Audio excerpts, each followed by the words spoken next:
बहुत बहुत मुबारक हो। हम खुदावंद अपने खुदा का शुक्र अदा करते हैं जिसने हमें ज़िंदगी दी और ज़िंदगी से भरपूर नेमतें दी।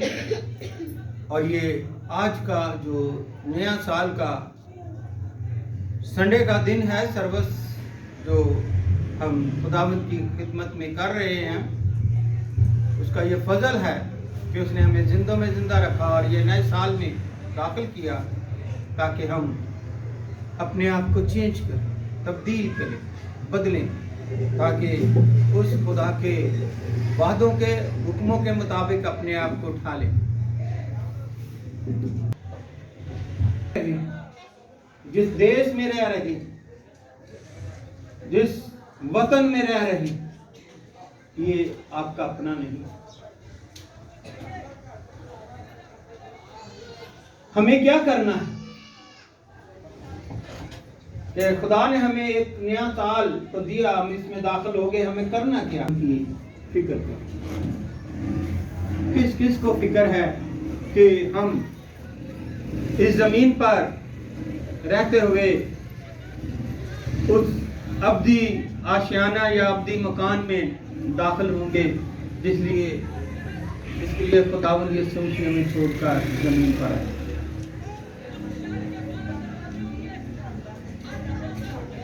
किसी को अमीर नहीं, कोई नहीं चाहता कि हम यहाँ से अब्दी में दाखिल हों। सभी चाहते, रात नहीं बड़े होंगे। खैर के इसी से यही तो मैं बता रहा हूँ कि ये दुनिया फानी है, थोड़े दिनों की है। हम में आरजी में बैठे हैं, लेकिन समा हजारों साल का है और पल भर की खबर नहीं। कलाम मुकद्दस में से देखते हैं, हम सब अपने पांव पर खड़े होंगे कलाम मुकद्दस के तकद्दुस के लिए, उसके एहतराम के लिए। और उसका जिनके पास बाइबल है वो तो ज़रूर निकालिएगा, देखिएगा। अमसाल की किताब, पुराने अहदनामे में से अमसाल की किताब, और उसका ये सुलेमान बादशाह ने लिखी, और उसका 27 बाब की 8 आयत को हम तलावत करेंगे कि खुदावंद हमें क्या फरमाता है। खुदा के जिंदा कलाम में यही उम्रकुम है, अपने मकान से आवारा इंसान उस चिड़िया की मानत है जो अपने आशियाना से भटक जाए। एक दफा फिर मैं आपसे ये आयत दोहरा रहा हूं ताकि आपके साथ में सवाल करूंगा और आप इसका आंसर किस तरह से देते हैं। सुनिएगा, खुदा के जिंदा कलाम में यूं मरकूम है कि अपने मकान से आवारा इंसान उस चिड़िया की मानद है जो अपने आशियाना से भटक जाए। पाक कलाम के पढ़े, सुने और कबूल किए जाने पर खुदावंद हम सबको बड़ी बरकत अता फरमाए। तशरीफ रखिएगा। आज हम देखते हैं खुदा के जिंदा कलाम में से कि क्या हम चिड़िया की तरह भटके हुए हैं, अपने असली मकाम को, असली आशियाने को, हम जिसमें जाना है या जिसका खुदा ने इस बाइबल मुकद्दस के वसीले से हमें रास्ता बताया है, और इसका सबूत पूरी दुनिया मानती है कि खुदावंद यीशु मसीह जो खुदा बाप का इकलौता बेटा है। बहुत सारे नबी, पैगंबर, रसूल भेजे, लेकिन आखिर में उसने अपने किसको भेजा? अपने इकलौते बेटे को इस जमीन पर भेजा, और वो अर्ज को छोड़कर जमीन पर हमारे लिए आया। लिखा, जो ईमान लाएगा वो निजात पाएगा। और ये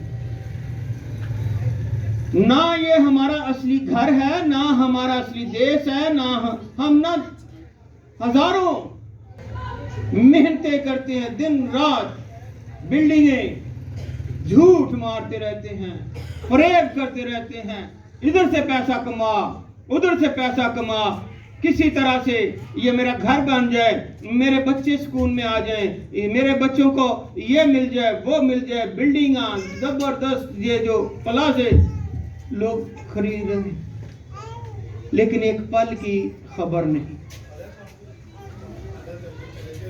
ये एक कहानी है बड़ी अहम हमारे लिए, सबक आमोज, और 3 इसमें पॉइंट हैं जिसमें स्पेशली तौर पर कहा गया है कि हम इस जमीन पर उस जहां के अंदर हैं, उस खुदा के अंदर हैं जो इस जहां का मालिक है, और वो शैतान है।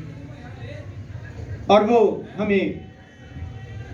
हम कभी भी खामोश नहीं रह सकते। झूठ बोलना, कसमें खाना, फ्रॉड करना, लड़ाई झगड़े करना और एक दूसरे को नीचा दिखाना और जिस तरह से भी हो दौलत को कमाना, ये हम पर बड़ा ही है। और ये अगर देखें, लाहौर देख लें, लाहौर में पता नहीं किस किस सूबे से या किस किस जिले से लोग यहाँ आए खिदमत करने के लिए, और यहाँ से बाहर भी हम जाते हैं खिदमत करने के लिए, कमाने के लिए, दौलत कमाने के लिए, ताकि कि हम सबसे दौलत कमाकर अमीर तरीन हो जाएंगे। और खुदावंद यीशु मसीह ने इसमें मिसाल भी दी है। एक आदमी की बहुत ज़्यादा फसल हुई तो उसने गोदाम गिराकर नए बना दिया, आप जानते हैं, लेकिन उसने खुदावंद का शुक्र नहीं किया, खुदावंद को कबूल नहीं किया। तो खुदावंद ने कहा कि तेरी रात। मेरे अजीजों, गौर से सुनेंगे तो आपको सुनाई देगा, क्योंकि ईमान सुनने से पैदा होता है और सुनना। और मसीह ने तो फरमाया है कि तुम कल की फिक्र क्यों करते हो? कल का दिन जो है वो आप खुद तुम्हारे लिए फिक्र करके आएगा। खुदा ने किसी को आज तक भूखा रखा, इसलिए खुदावंद यीशु मसीह सर्दियों में आया, और अब भी सर्दी है, 8 दिन हुए हैं, उसका नाम रखा गया। लेकिन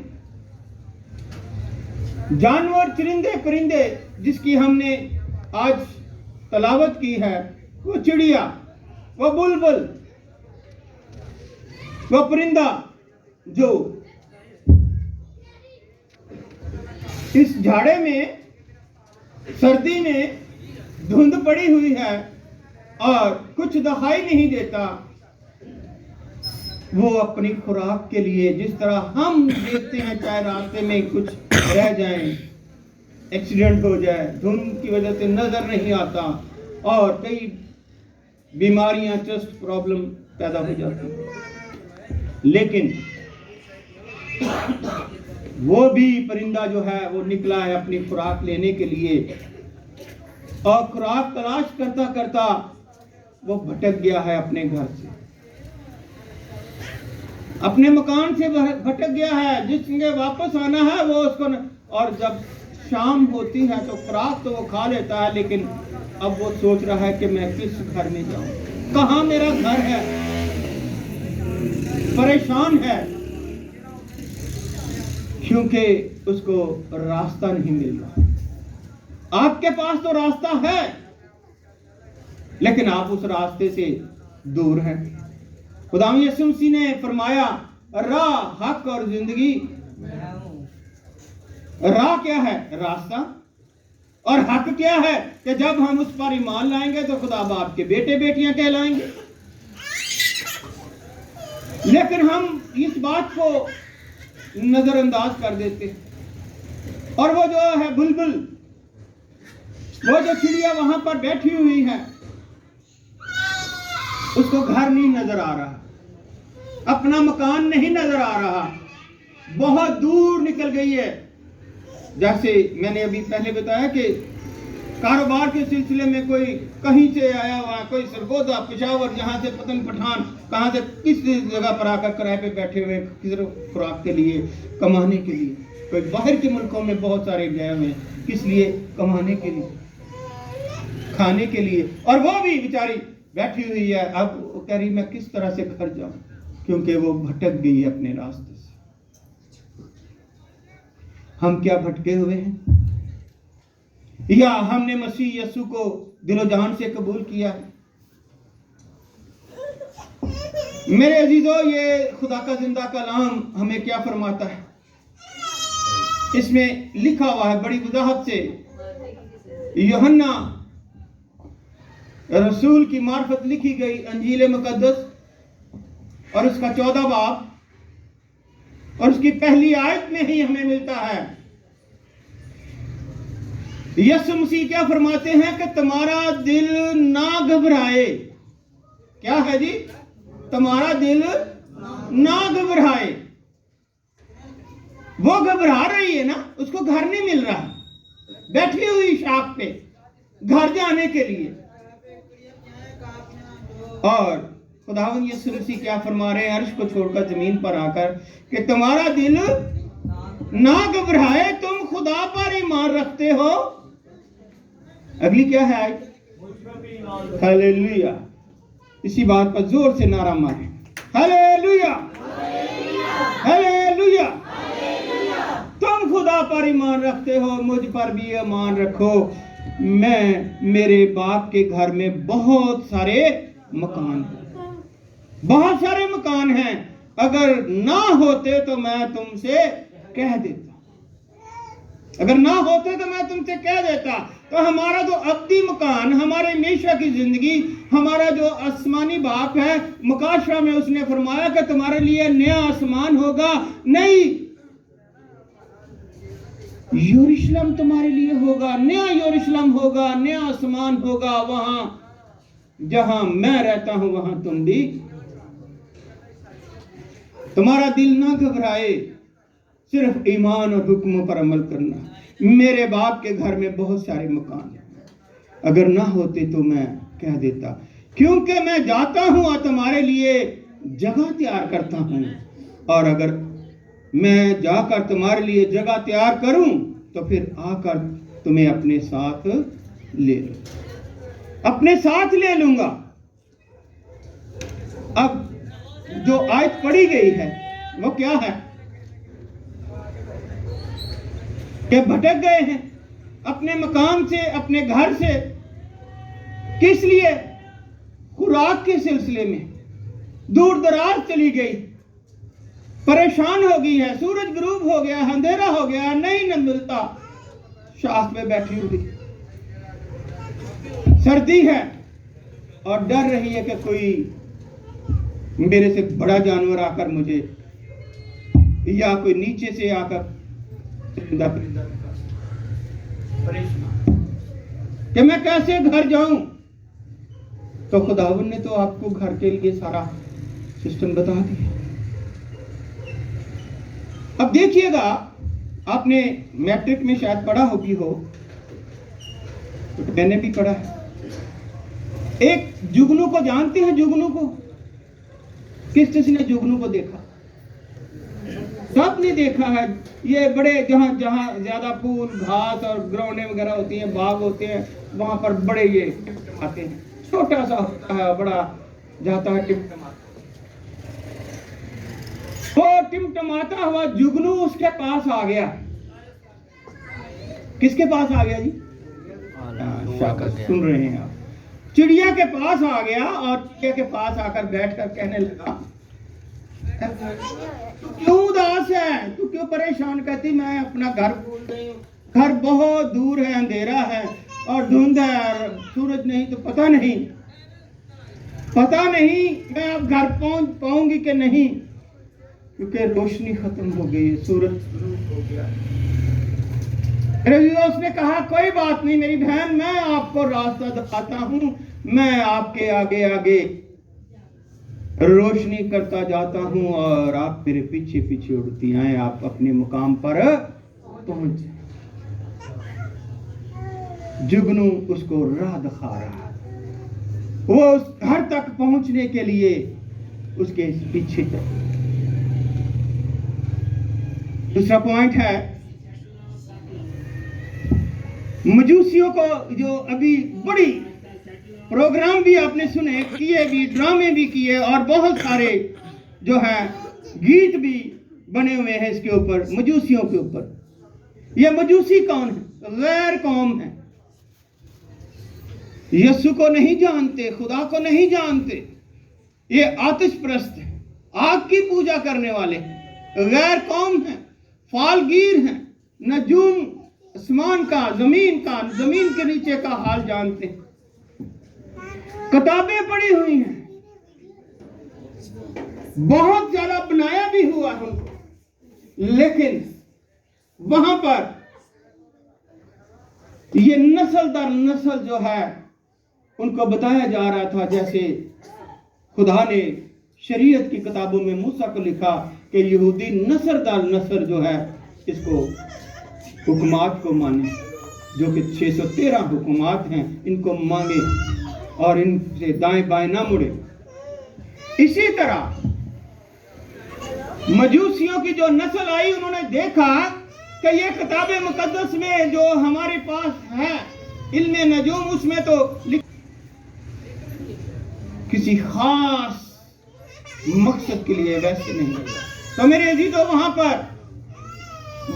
पर पूरब में, मशरक में, अमेरिका में, अफ्रीका में से वो आते हैं और ईरान और इराक से आते हैं, उनका तल्लुक ज्यादा वहां से आते हैं।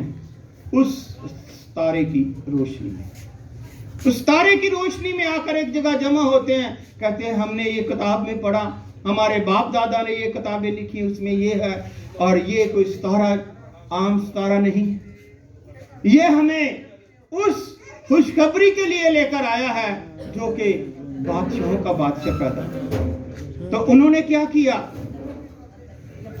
अपने साथ तोहफे लिए, अपने साथ क्या लिए, तोहफे लिए, और इकट्ठे होकर जब उन्होंने इस बात पर एक डिसीजन लिया कि यहां पर बादशाहों का बादशाह पैदा हुआ है और हम जाकर उसको देखते और सजदा करते हैं और अपने अपने तोहफे उसके आगे रखते हैं। अब देखिएगा, वहां पर वो जुगनू रास्ता दिखा रहा है उसको। यहां पर ये गैर कौम है, क्या है, गैर कौम है, खुदा को नहीं जानते, जो भी है वो आसमान को, सूरज को मानते हैं, समुद्र को मानते हैं, देवी देवताओं को मानते हैं, मादाई उसको कौम कहते हैं। और वो क्या कर रहे हैं, उस तारे की रोशनी में जो उन्होंने डिसीजन किया और खुदा से फरियाद की, खुदा से दुआ की कि खुदावंद हमें इसका मकसद बता, उन्होंने बताया तो खुदावंद हमें उस रास्ते पर भी चला जिस रास्ते पर हम पहुंचकर उस मंजिल को पा सके। और जब वो चले हैं, क्योंकि लिखा है कि कई मजूसी, तो इसलिए 21 से ज्यादा मजूसी भी कई चले। अब रास्ता, पूरे रास्ते में सितारा उनको राह दिखा रहा है कि कहां जाना है। वो कह रहे हैं कि इस्राएल के इलाके यरूशलेम के बैतलहम में वो पैदा हुआ, और वहां पर आकर सितारा जब वो भटक गए तो सितारा गायब हो गया। उन्होंने सबने डिसीजन लिया कि वो तो कहते हैं कि बादशाह का बादशाह, तो इसलिए बादशाह के घर में पैदा हुआ है, तो हम बादशाह के पास जाकर पूछते हैं, तो इसलिए सितारा क्या हुआ, वहां से सितारा बंद हो गया, रोशनी नहीं सितारे ने दी, और वो भटक गए और वो सीधे जाकर महल में काहिनों से पूछा। उन्होंने कहा कि ये ऐसे ही लिखा जैसे इन्होंने बताया कि बैतलहम में बादशाहों का बादशाह पैदा है। अब बादशाह हेरोदेस बादशाह जो वो है, वो बड़ा ही जबरदस्त, लेकिन गुस्से का जहार उन्होंने अपनों से किया, उनसे नहीं कर सकता था। उनसे कहा कि आप जाएं और जाकर वहां देखें, अगर आपको वहां पर वो बादशाह नजर आए तो उसको सजदा करके वापस मेरे पास आए, ताकि मैं भी जाकर उसको सजदा करूं। तो मेरे अजीजों, उसके अंदर कुछ और चल रहा था कि एक बादशाह होते कि और कौन बादशाह हो सकता है। लेकिन जब वो उस महल से मजूसी बाहर निकले तो फिर खुदावंद को याद किया, खुदावंद ने उनके लिए फिर वो सितारा उनके आगे आगे कर दिया, और वो उस तारे की रोशनी में उस मकान पर पहुंच गए जहां पर यीशु मसीह, मुकद्दस मरियम और हजरत यूसुफ। उस मकाम पर पहुंच गए। और जब वो उस मकाम पर पहुंचे हैं तो तारा वहां खड़ा हुआ। अंदर जाकर उन्होंने देखा कि मकद्दसा मरियम के हाथों में यीशु मसीह कपड़ों में लिपटा हुआ। उन्होंने उसको सजदा किया। अपने मुर, सोना, लवान और मुर जो है वो तोहफे जो लेकर आए थे उसके हाथ में। किसने रात हाया मजूसियों